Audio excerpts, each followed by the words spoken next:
వందల వేల ఎకరాల్లో విస్తరించింది ఈ అడవి. మా చిన్నప్పుడైతే చెట్లు చాలా ఉండేది, ఇప్పుడైతే లేవు. ఇప్పుడు ఏమేమి ఉన్నాయో చూద్దాం రండి ఈ అడవిలో.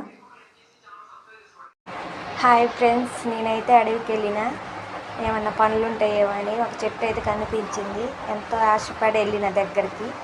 కాకపోతే ఆ చెట్టుకి పండ్లు అయితే లేవు, అన్నీ పిందెలే ఉన్నాయి. ఇప్పుడు ఇంకా పండలేదు, పచ్చిగా ఉన్నాయి. ఎంతో ఆశతో వెళ్ళిన కానీ పండలేదు. పండితే అవి పసుపు కలర్లోకి మారుతాయి, కొంచెం నలుపులోకి కూడా వస్తాయి, మెత్తగా ఉంటాయి పండ్లు.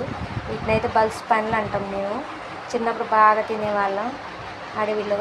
ఇవి అడవిలోనే ఉంటాయి ఎక్కువ, బయట ఎక్కడ మనకు కనిపించవు, దొరకవు కూడా. చాలా తక్కువగా కనిపిస్తాయి ఇవి, వీడియోలో కూడా ఎక్కువ కనిపించవు. వీటిని బల్స్ పండ్లు అంటారు, చాలా టేస్ట్ ఉంటుంది. మా అడవిలో ఉన్న అద్భుతం ఏంటంటే పెద్ద పెద్ద రాళ్ళు, అవన్నీ ఒక దిక్కుకే మళ్ళీ ఉంటాయి.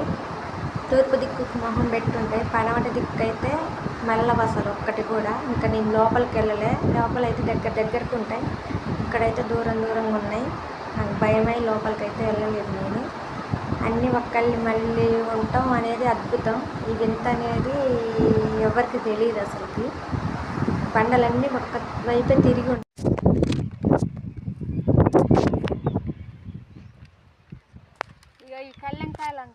ఈ కల్లంకాయలు అడవి కల్లంకాయలు, ఇవి అడవిలో ఉంటాయి. మా ఊళ్ళో ఉంది. మేమైతే కల్లంకాయలకు వచ్చినాం, అట్నే అడవిని చూసినట్టుంటుందని వచ్చినాం.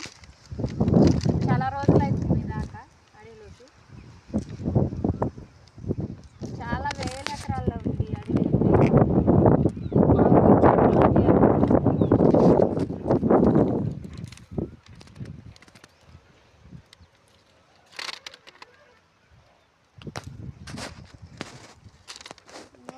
కల్లంకాయలు అయితే పండలే, పచ్చిగానే ఉన్నాయి. ఇంకా పండితే ఇలా ఉంటాయి, ఇంకా నల్లగా వస్తాయి. ఇంకా పండలు ఇప్పుడే మగ్గుతున్నాయి.